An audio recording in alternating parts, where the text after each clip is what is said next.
보험회사에서 의료자문 결과로 보험금이 거절되면 어떻게 해야 할까요? 제가 백내장 수술과 관련하여 의료자문 문제점에 대해서 3편을 설명해드렸고 이번이 4번째인데요. 혹시라도 이세 영상을 못 보신 분은 그 영상을 먼저 보고 이번 영상을 보는 게 도움이 되실 겁니다. 이전 영상 3개는 이번 편을 위해서 설명을 해드린 겁니다. 보험회사는 의료자문 결과만을 근거로 보험금 지급을 거절하거나 지연하여서는 안 됩니다. 보험회사는 의료자문 결과가 나오면 그 결과를 안내해야 하는데요. 이의가 있는 경우 제3의료기관을 통한 추가적인 의료자문을 진행할 수 있음을 설명하고 의료자문 결과 안내서를 제공해야 합니다. 제가 이번 영상에서 설명해 드리려고 하는 부분이 바로 이건데요. 보통 보험회사에서는 의료자문 결과에 이의가 있는 경우 추가 의료자문을 할 수 있다고 안내하는데요. 추가 의료자문과 제3자 추가 의료자문과는 완전히 다른 겁니다.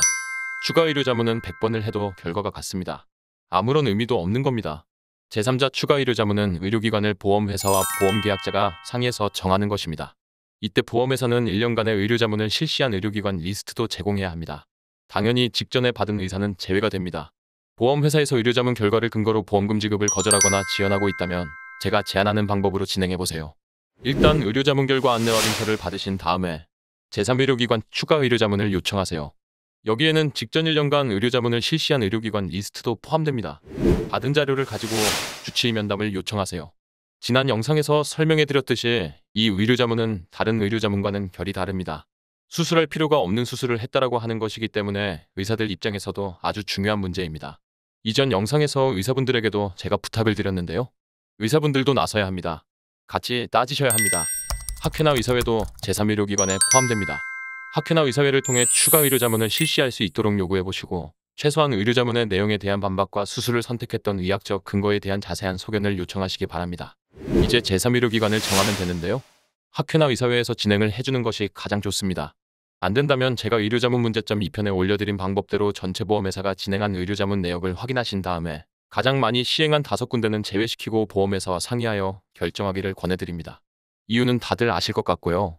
제3의료기관을 선정했으면 보험회사에 진행할 의료자문 내용을 요청하시고 주치의에게 받은 의견서나 소견서가 있다면 같이 제출하고 다른 유리한 자료가 있으면 꼼꼼히 첨부를 요청하셔야 합니다.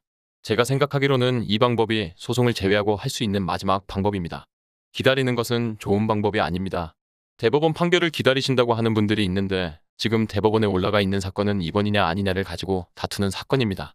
수술이 적정했는지 여부는 아예 분쟁의 대상이 아닙니다. 보험회사에서는 의사나 병원들을 상대로 불법행위나 수술 적응증이 아니었다는 이유로 손해배상 청구 소송을 진행하고 있습니다. 하지만 아직까지 수술이 적정하지 않았다라는 확정 판결은 없는 것으로 알고 있습니다. 의사들의 수술 적정성은 인정되고 환자들의 수술 적정성은 인정이 안 되는 이 현실이 너무 아이러니하지 않습니까? 보험회사에서의 고객은 보험계약자입니다. 보험료 지급 의무를 다한 고객에게 보험금 지급 의무를 거절하는 것은 어려워야 합니다. 고객 한 명 한 명이 정당한 요구를 한다면 느리지만 바뀔 수 있습니다.